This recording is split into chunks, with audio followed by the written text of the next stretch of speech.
because we're talking about 30 years of interacting with your child, mami y abuela no se hablaban en español. Ita, como la decíamos, Ita as short for abuelita, Ita would speak Spanish con las titis en San Juan, y uno la escuchaba. But with us, even, her grandchildren who were speaking Spanish from an early age, she spoke English only with us.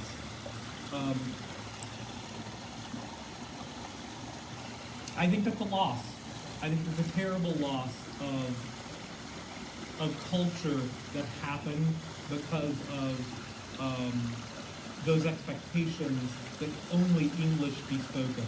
There were other ways in which Puerto Rican culture made its way into my family, and that was through the kitchen, because she would make her arroz con pollo, she would make her tostones, she would make her flan, and she taught my mom how to make these dishes, and my mom taught me how to make these dishes, and I make these dishes for my kids.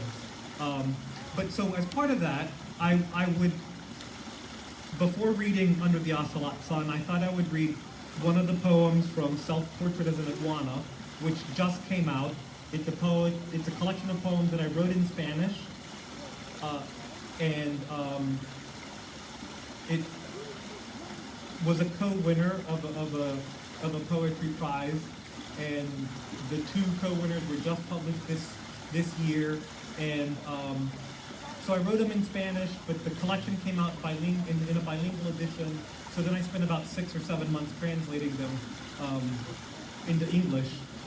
But like I said, when I was 7 in the early 80s, we moved to Nicaragua, and we lived in Nicaragua for 1.5 years. Dad started up a medical clinic there that we had to leave when the Contra began to kill foreign medical personnel. And at that time, we went to Costa Rica, and we were in Costa Rica for 1.5 years. Living in San Jose, my dad would drive up to Guanacaste and work with the Nicaraguan and the Salvadoran refugees that were on the northern part of the border there. And this is a poem called La Casa con un Mango en el Patio. And it's my memory of the house that we lived in there in Managua. And I'll read this in both, and then I'll move to Under the Ocelot Sun. Había una vez en una calle sin salida una casa con un mango en el patio, nunca sin flor y siempre con fruto. Si sabes algo de mangos me dirás, deja ya de contar esas magias del siglo pasado, mentiras de las que dicen los que no pueden con la verdad. En la esquina de ese callejón vivía una panadera que hacía las mejores rosquillas. Eran años de racionamiento y revolución.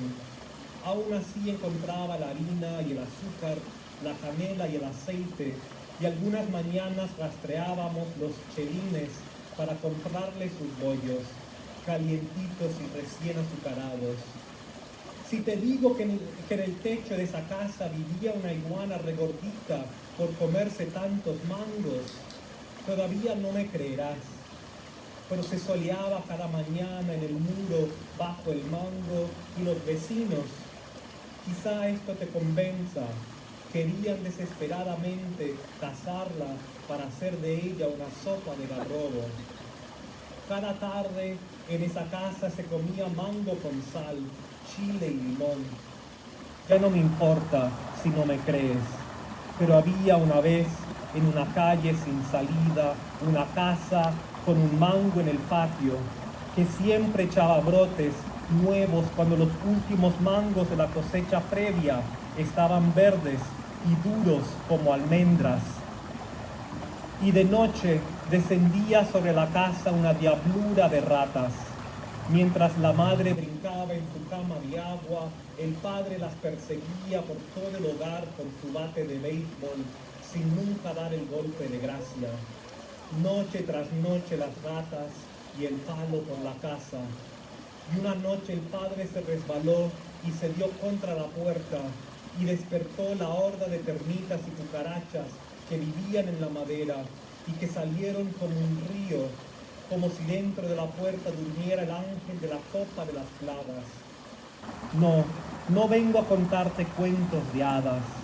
Una vez había en una calle sin salida una casa donde una iguana vivía en un paraíso de mangos. So, the English.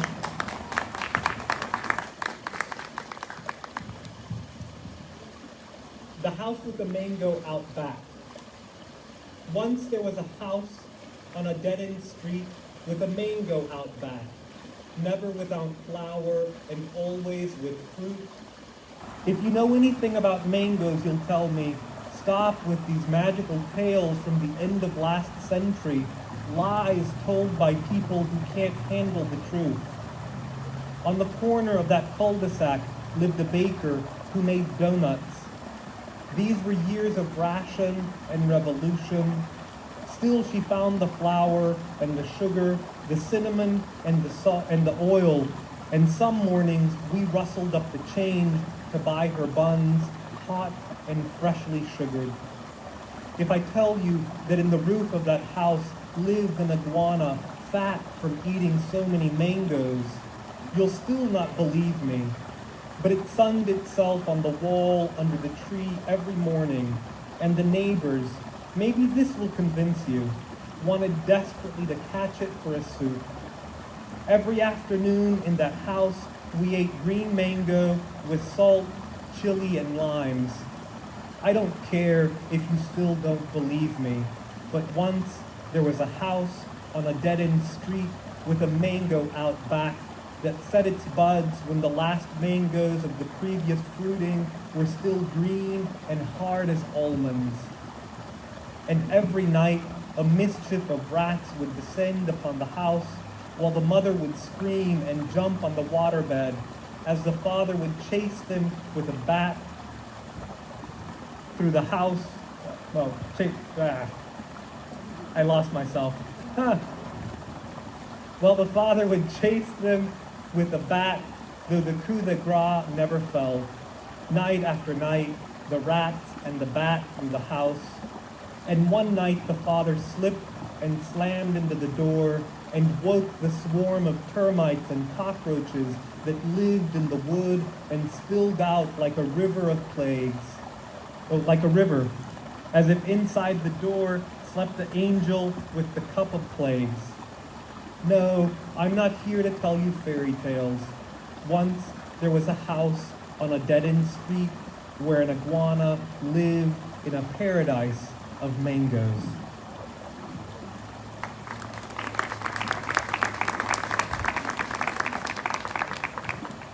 That was Nicaragua. That was one of the memories, or a couple of the memories. There were a number of other memories that make you grow up rather quickly in Nicaragua, as one would see military convoy rushing about the city, and but that's also part of living and growing up in Latin America in the 20th and in the 21st century. So, Under the Ocelot Sun was published in 2020. It's a book that responds to the border crisis. It's a book about the migrant caravans.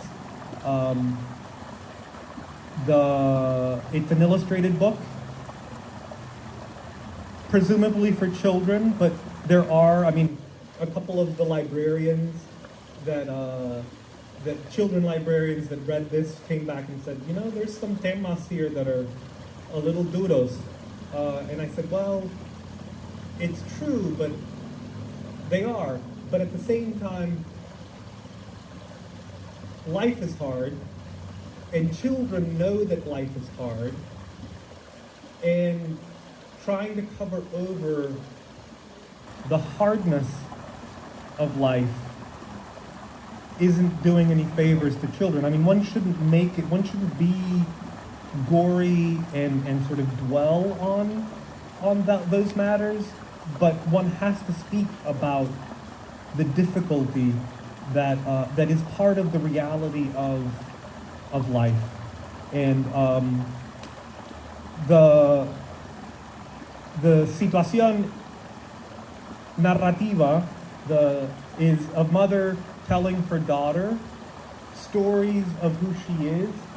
They're at the border, and she's telling her stories of who she is, so she will know who she is.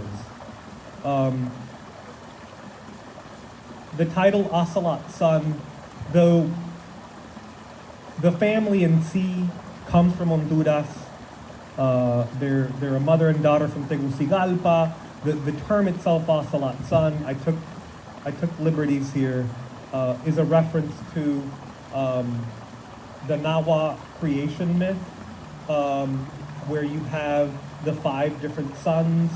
The second sun is the Ocelot Sun. It's a time of strife. It ends with ocelots destroying the creation before the new creation. And it was, to me, sort of a poetic way of referring to the strife in which we're born. I should also say one other thing.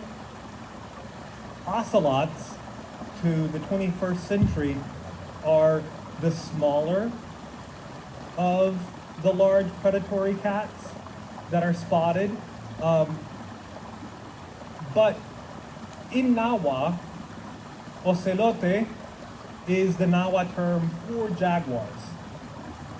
The term that we use for jaguars does not come from Mesoamerica, but it actually comes from Brazil. If I remember correctly, it comes from the Guarani, maybe. But anyway, it's a term that comes out of South America, not Mesoamerica. So the ocelot that's referred to in the Nawa creation myth is actually more the jaguar. The Nawa creation myths, much of their cosmology, much of their religious practice are mutatis mutandis, right? Different cultures have slightly different practices, but the Nawa creation myths owe a lot to the Mayans. The Mayan already have, in the Popol Vuh, they have the cycle of stories that become part of the cycle of stories of the Nawa creation. And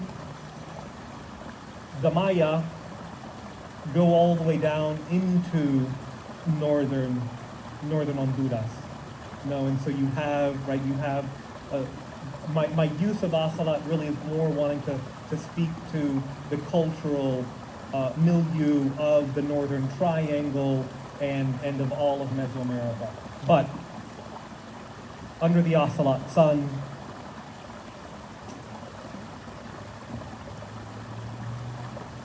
somos gente de maíz, mija.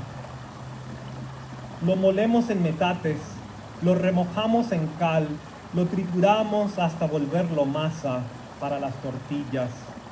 En la mañana bebemos su leche tibia con cacao, vainilla y canela. We are people of the corn, mija. We grind it on metates, soak it in cal, and grind it down to masa for tortillas.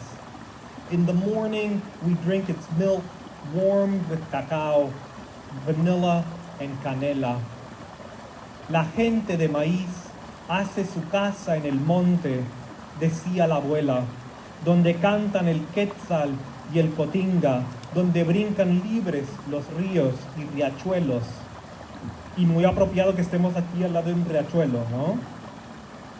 People of the corn make their home in the forest, abuela would say, where quetzal and cotinga sing, near rivers and streams that leap free. En la noche, el jaguar cuida su sueño. Cuando cuento historias del jaguar y el quetzal, te cuento cosas que la abuela me contaba de niña. At night, the jaguar guards their sleep. When I tell quetzals and jaguar stories, I tell you things abuela told me as a child. Porque tú y yo, mija, en Tegucigalpa nacimos, Criadas entre el zinc y el hormigón de Tegus, nunca vimos un quetzal, ni escuchamos a los monos aullar o silbar, ni sentimos el batir de las alas del murciélago hasta que huimos de la ciudad al norte, hacia Guatemala y más allá. For you and I, mija, were born in Tegucigalpa, raised among the concrete and zinc of Tegus. We'd never seen a quetzal, or heard monkeys howl and hoot, or felt the swoop of a bat's wings, until we fled the city north toward Guatemala and beyond. La abuela vino de las montañas, conocía cada árbol por su nombre, me contaba las historias que te cuento para que yo supiera quién era, para que no terminara con los inhaladores de pegamento que se pierden en sus vapores después de un día de vender naranjas, trapos y chucherías en las esquinas. Abuela came from the mountains. She knew each tree by name. She told me the stories I told you, so I would know who I was and not fall in with the glue huffers who lose themselves in fumes after a day of selling oranges, rags, and street corner nothings.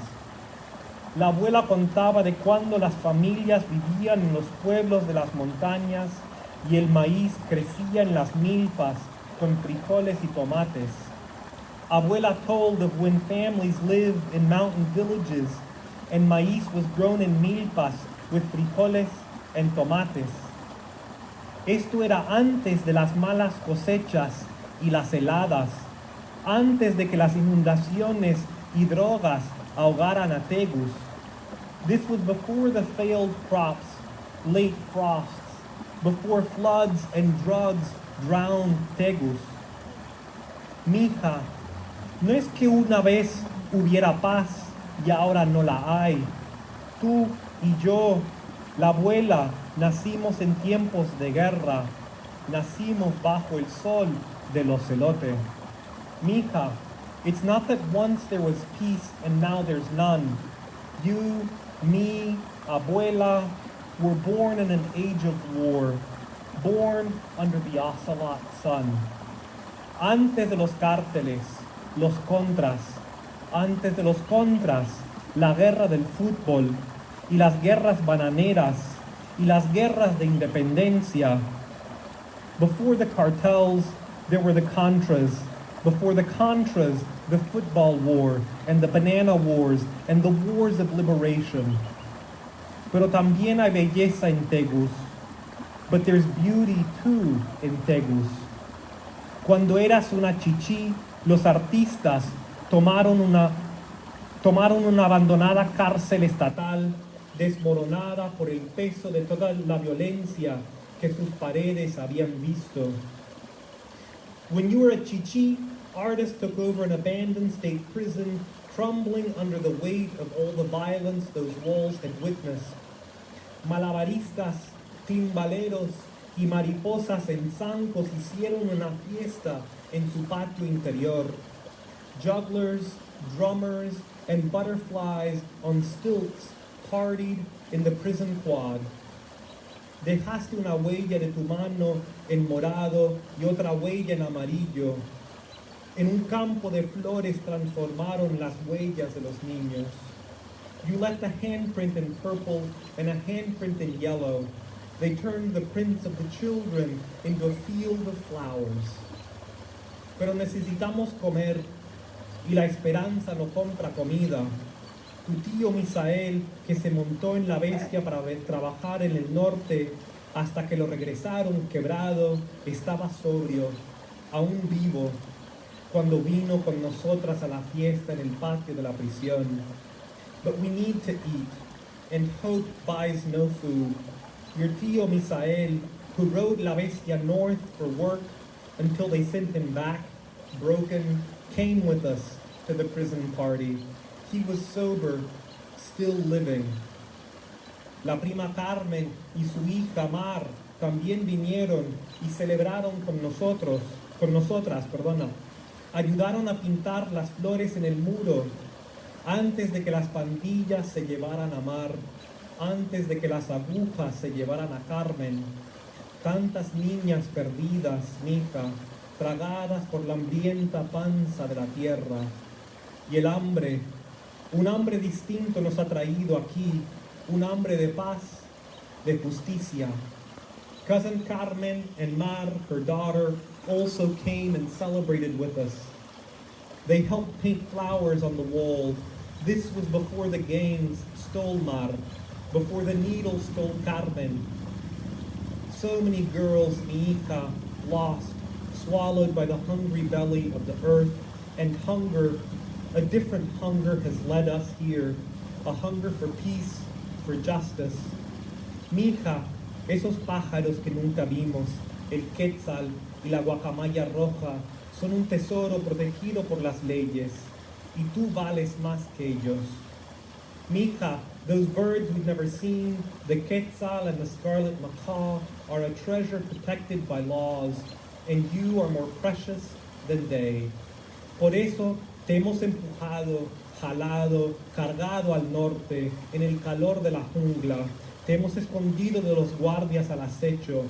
Por eso hemos venido indios, mestizos, garífuna, catrachos, guanacos, chapines. Juntos hemos cruzado ríos, montañas, ciudades y fronteras. That's why we pushed, pulled, carried you north through jungle heat, hidden you from guards on the hunt. That's why we've come, indios, mestizos, garífuna, catrachos, guanacos, chapines. Together we've crossed rivers, mountains, cities, and borders. Te hemos traído a esta árida sala de espera, llena de víboras y coyotes, hasta este muro. Las cosas preciosas valen una caminata de 1000 millas, mija. Valen el hambre y el peligro. We brought you to this waiting place, this arid land of rattlers and coyotes, to this wall. Precious things are worth 1,000-mile walk, mija. They are worth hunger and risk. Y por los tesoros, mija, vale la pena morir si esos tesoros tienen la oportunidad de vivir. Mija, somos gente que nos buscamos el cómo, gente que sobrevive. Mija, somos gente de maíz. And treasures, mija, are worth dying for, if that means those treasures are given the chance to live. Mija, we are a people who find a way, a people who survive. Mija, we are people of the corn. Gracias.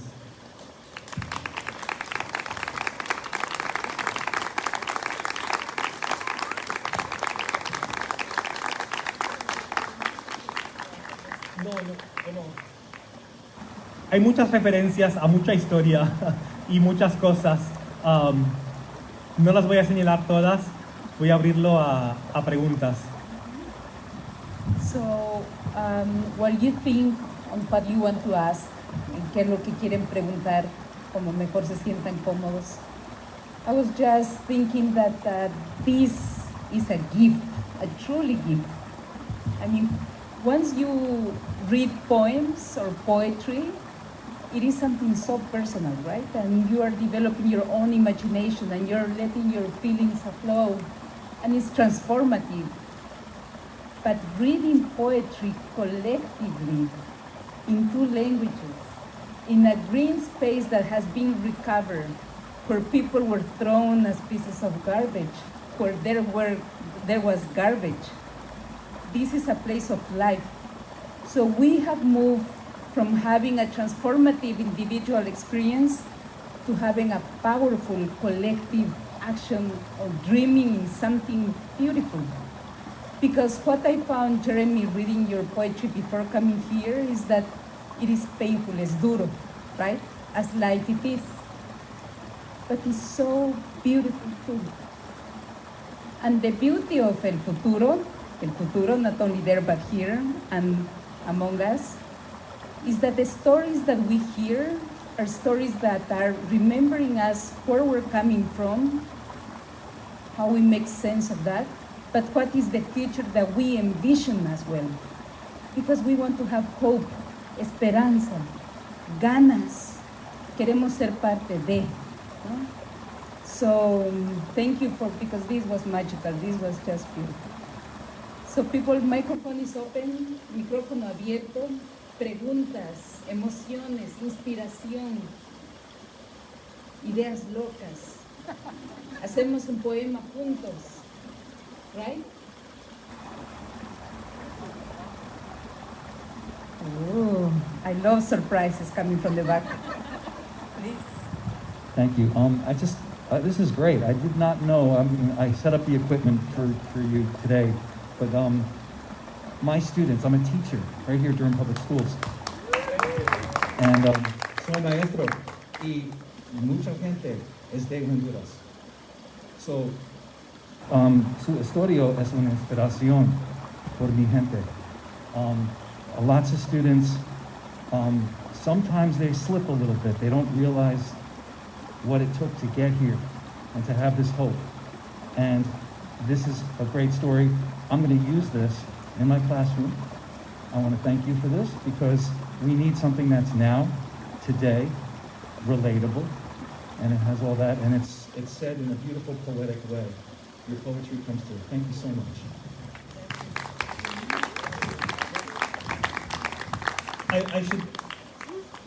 I'll get from Luke your email because on my website I have a reading guide for it. I mean, I worked with this was not high school, but it was with some middle school language teachers and librarians, and to develop a reading guide to help guide discussions around the book, and so I would love to send that your way.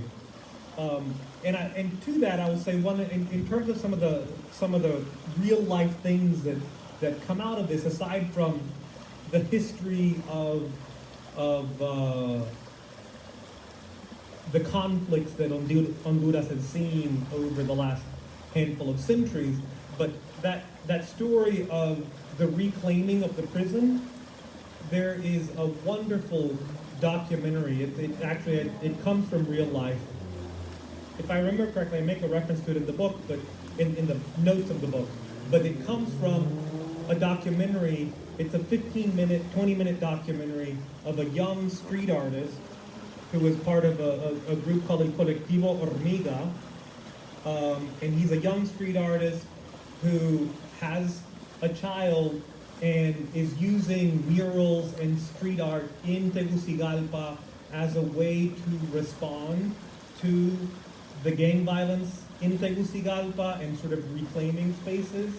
And they have a whole sort of artist day where they go in and retake a state prison there in Tegucigalpa. And so that reference to the party is a reference to that. But it's a beautiful video to show, and I would think that your students would also gain a lot from it, because it follows him around for several days. And it follows him around as he's trying to make a life for himself there in Tegucigalpa as an artist, and trying to provide for his son. And one of the things that you see in the middle of this video is how prominent and present the call to come north is, because there's this moment where he's having lunch with his abuela, who raised him, and they're wondering if his child's mother has gone off with a coyote and made the trek north or not, and what that might mean for the family. But it's really it's a lovely video too. Yeah.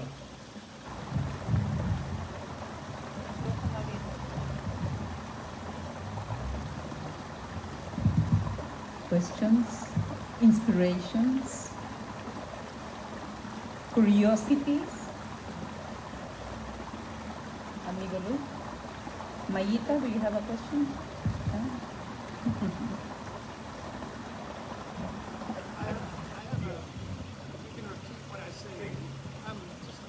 Today in our clinic here, we saw quite a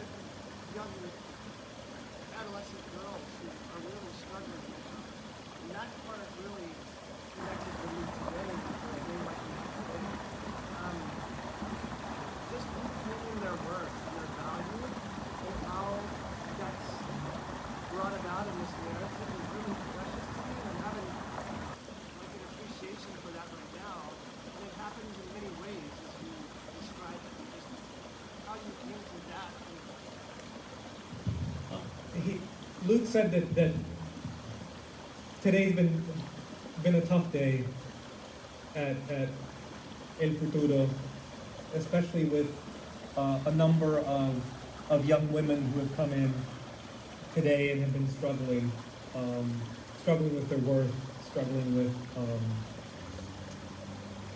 with life, the way one does. And so he was appreciating the reclaiming of those stories in this book. And with one of the things, I mean, with that, right, I mean, it's the story of a mother to a daughter, and there's the figure of the abuela throughout, the abuela who is the one who tells stories. And the reason for that, and this is true in Mesoamerica, this is true in Sudamerica, this is true in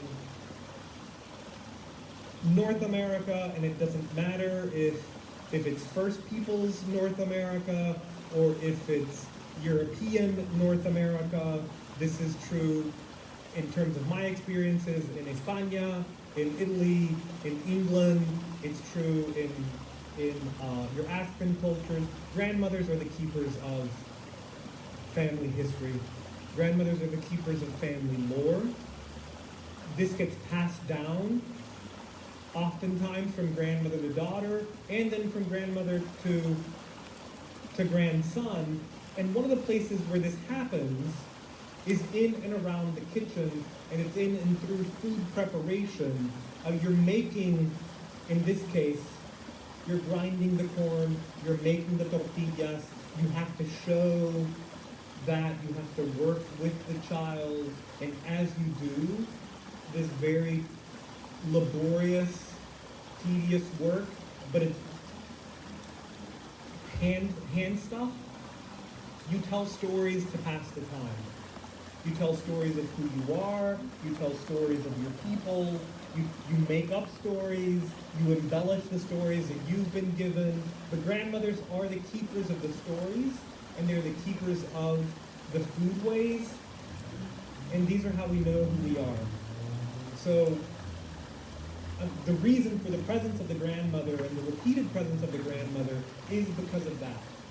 And grandparents also, for those of us who are grandparents, or have grandparents, or have children with grandparents,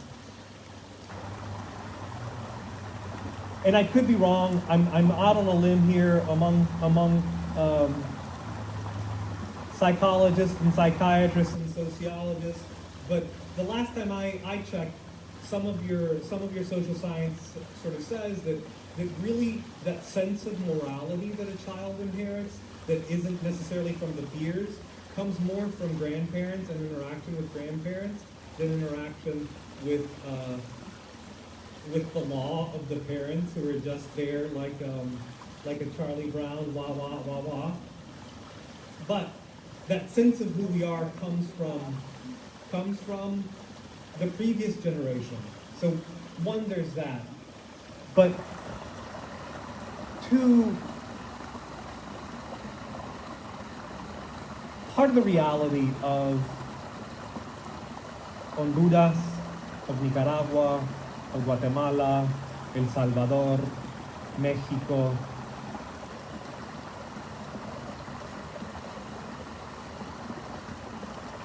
is the level of violence against women. And there's a way, it seems to me, that even the term violence against women is a misnomer, because this violence against women begins as violence against girls, begins as violence against young girls, whether these are patterns that are repeated within the home, or whether it is the violence, physical violence or sexual violence visited upon young women and young girls who don't know better, who are young and indefensas, and part of, I mean, like part of the reality of the border, and part of what's been going on in the border over the last 30 years have been las desapariciones de las mujeres en Juárez and in those other places. And it's a desaparición, it's a disappearance that for the longest time wasn't even really spoken about. And when it was spoken about, it got explained away. And there are ways of covering over that and ignoring that. And yet, part of the dream of justice is the dream of protecting the vulnerable and the dream of letting the vulnerable grow up so that they can live out their full potential in helping the community be a peaceful and a loving community. And so it seems that, to me, that yes, we have to start by acknowledging that violence and naming that violence and not turning away from it, so that by acknowledging it we can move to create safer spaces. Yeah. So how many of you were able to taste our tamales coming to the event? Yeah? That was good, right?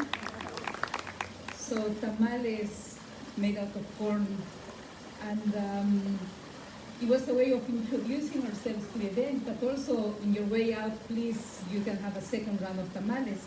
And that is the way how Jeremy started and ended his book as well.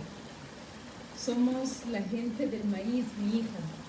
We are people of corn. So food as a symbol, a very clear symbol, a way of starting, but a way of keeping on. I don't think that's the end of your book, but it's a continuation of your book, right? So what a powerful way, right? And I don't know how many of you know what mija means. We don't use it in Bolivia, but they use it in Ecuador, and they use it in Mexico, and they use it in Central America, but now everybody loves it, right? Mija. I will call Marisa, who I just met a couple of months, mija, because sometimes I love her, you know? So it's an extended way of loving and connecting and creating relations. So Jeremy, you have created something, not only by doing your book, with also a couple of friends and many other people who supported you, but you created a space for us here as well. So let us remind us that poetry is live every single day, is building, is looking beauty and is looking the pain in every single people, and is getting inspired and getting grounded and making things happen as we do in El Futuro. So I want to finish asking people if you want to have a word, here it is. But thank you, Jeremy, for being here. For the people who have helped cooking the tamales, Flor, a wonderful woman, she's not here, but those tamales are the best. For the people who set the chairs, who set the program, who had the intention of making this happen, for setting the lights. For the people who precede us, who will follow us. So thank you everybody for being here, for believing in this, for believing that we can walk together. So Jeremy, I want to give you the final words, but I wanted to say thank you before. I don't think I should say anything else. I think we should end with the wonderful words that Cecilia said. Muchísimas gracias a todos ustedes. Yeah.